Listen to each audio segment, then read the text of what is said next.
Hi friends, இந்த சப்பாத்திக்கு தொட்டுக்கிறதுக்கு குருமா சட்னி எதுவும் தேவையில்லைங்க. ஏன்னா இந்த சப்பாத்தி சும்மாவே சாப்பிட்டுக்கலாம். 3 நாள் ஆனாலும் கெட்டு போகாமல் இருக்கும். அப்படி என்ன சப்பாத்தி? ஆமாங்க, பம்கின் சப்பாத்தி. இதை ஒரு முறை வீட்டில் செஞ்சு பாருங்க, குழந்தைங்களுக்கு கொடுத்து பாருங்க. அதுக்கப்புறம் எப்போ நீங்கள் பம்கின் சப்பாத்தி செஞ்சாலும் வீட்டில் கிச்சனையே சுற்றி சுற்றி வருவாங்க.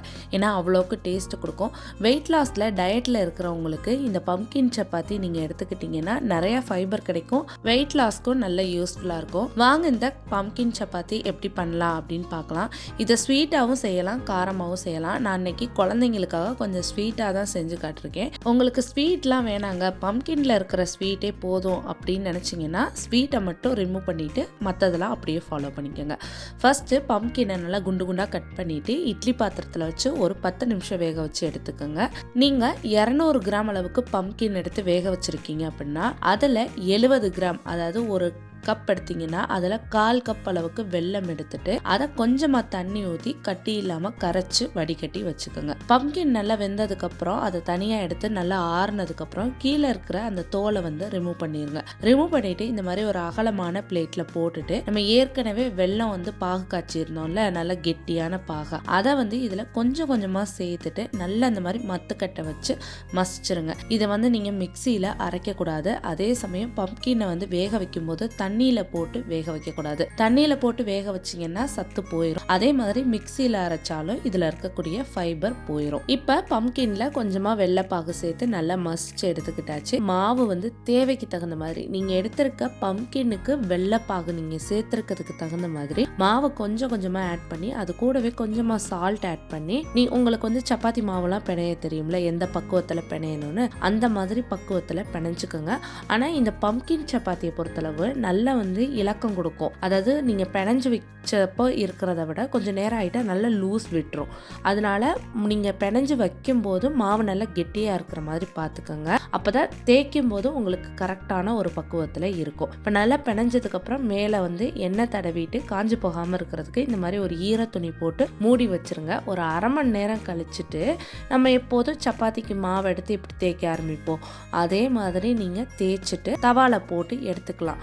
அப்படி இல்லையா உங்கள் வீட்டில் குட்டி குழந்தைங்க இருக்காங்க அப்படின்னா அவங்களுக்கு நீங்கள் லஞ்ச் பாக்ஸில் கொடுத்து விடணும் அப்படின்னா அவங்களுக்கு பிடிச்ச மாதிரி டிஃப்ரெண்ட் ஷேப்பில் செஞ்சு டிஃபன் பாக்ஸில் கொடுத்து விடலாம். மெயினான விஷயம், நான் இதை செஞ்சுட்டு சாப்பிட்டு பார்த்த வரைக்கும் இதுக்கு தொட்டுக்கிறதுக்கு எதுவுமே தேவையில்லை. நீங்கள் குழந்தைங்களுக்கு கொடுத்து விட்டாலுமே இதை மட்டுமே கொடுத்து விட்டா போதும். இதுக்கு சட்னி, சாம்பார், குருமா எதுவுமே தேவையில்லை. நம்ம டயட்டில் இருக்கோம், வெயிட் லாஸில் இருக்கோம்னா நமக்கு டைம் இருக்காது, வேலைக்கு போகணும், வீட்டில் வேலை பார்க்கணும், பிள்ளைங்களை பார்க்கணும், அந்த மாதிரி பல வேலைகள் இருக்கும். அப்போ நமக்கு இது ரொம்பவே யூஸ்ஃபுல்லாக இருக்கும். ஏன்னா இது ஒரு சப்பாத்தி மட்டும் நம்ம ரெடி பண்ணிட்டோம்னா போதும், நமக்கு தொட்டுக்கிறதுக்குன்னு அடுத்து ஒரு வேலைன்னு எதுவும் இல்லை. இதை மட்டும் சாப்பிட்டுட்டு கூட நம்ம இருந்துக்கலாம். இதை சாப்பிட்டோம்னா பல மணி நேரத்துக்கு பசிக்கவே பசிக்காது. ஏன்னா இதில் ஃபைபர் ஜாஸ்தி. இந்த வீடியோ பார்த்துட்டு கண்டிப்பாக ஒரு டைமாவது இந்த பம்கின் சப்பாத்தி வீட்டில் ட்ரை பண்ணி பாருங்கள். இதில் ஸ்வீட் சேர்க்கறது எங்களுக்கு பிடிக்கல அப்படின்னு நினச்சிங்க அப்படின்னா குழந்தைங்களுக்கு வேணா ஸ்வீட் செஞ்சு கொடுங்க. ஆனால் நமக்கு ஸ்வீட் எதுவுமே சேர்க்காம வெறும் பம்கின் மட்டுமே சேர்த்து செஞ்சாவே பம்கின்ல இருக்கிற ஸ்வீட்டே நமக்கு போதுமானதாக இருக்கும். ஸ்வீட்டே எங்களுக்கு பிடிக்காதுங்கன்னாலும் காரமாக செஞ்சு சாப்பிடலாம். கிட்ஸுக்கு லஞ்ச் பாக்ஸுக்கு இது சூப்பரான ஒரு ஸ்நாக்குங்க, ஹெல்தியான ஸ்நாக்கு. உங்கள் தெரிஞ்ச குழந்தைங்க யாராவது ஸ்கூல் போயிட்டு இருந்தாங்க அப்படின்னா இந்த வீடியோ பார்த்தீங்கன்னா அவங்களுக்கு ஷேர் பண்ணுங்கள். ஏன்னா என் பையனுக்கு இதை நான் செஞ்சுட்டு 3 நாள் வரைக்கும் வச்சு கொடுத்தேன். அன்னைக்கு நாங்கள் பஸ்ஸில் ட்ராவல் பண்ணியிருந்தோம். பஸ்ல எல்லாம் பசிக்குதுங்கும் போது அழகா ஒன்று எடுத்து கொடுத்தேன், அவன் சாப்பிட்டுக்கிட்டான். 6 மாதத்துக்கு மேலே இருக்கிற குழந்தைங்களுக்கு இதை செஞ்சுட்டு குட்டி குட்டியாக பிச்சு பிளேட்டில் போட்டு வச்சுட்டிங்கன்னா அவங்களே எடுத்து சாப்பிட்டுக்குவாங்க. ஏன்னா இது ரொம்ப சாஃப்டாக இருக்கும். நம்ம நார்மலாக செய்கிற சப்பாத்தி கூட கொஞ்சம் நேரம் ஆகிட்டா ஹார்ட் ஆயிரும். ஆனால் இது 4 நாள் 5 நாள் ஆனாலும் வெளியிலே வச்சிங்கனாலும் அப்படியே சாஃப்டாக இருக்கும். கண்டிப்பாக நான் சொன்னபடி நீங்கள் ட்ரை பண்ணி பாருங்கள். இந்த மாதிரி ஹெல்தியான ஒரு இன்ஃபர்மேஷன் ரெசிபீஸை என் சேனலில் அடுத்தடுத்து நான் அப்லோட் பண்ண போகிறேன்.